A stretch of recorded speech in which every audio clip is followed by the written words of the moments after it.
Brushing instructions for braces treatment.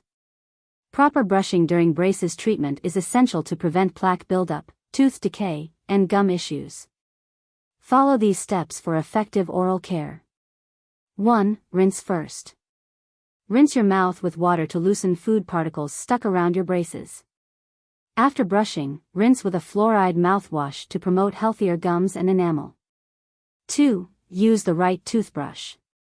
Use a soft-bristled toothbrush or an orthodontic toothbrush with a V-shaped design to clean around brackets and wires effectively. 3. Brush at an angle. Hold your toothbrush at a 45-degree angle to clean the areas above and below the brackets. Use gentle circular motions. 4. Clean the brackets. Brush directly on the front of each bracket to remove plaque and food debris stuck between them.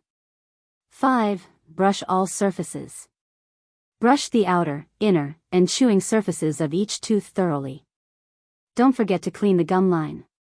6. Use interdental brushes. For hard-to-reach areas between braces, use an interdental brush to clear food particles and plaque. 7. Brush twice daily. Brush your teeth morning and night for at least 2 minutes each time. Consider brushing after meals if possible. 8. Fluoride toothpaste. Use a fluoride toothpaste to strengthen enamel and prevent cavities during treatment. 10. Replace your brush often. Braces can wear out brushes quickly, so replace your toothbrush every 3 months or sooner if bristles are frayed. By following these steps diligently, you can maintain a healthy smile throughout your braces treatment and avoid complications like stains or gum problems.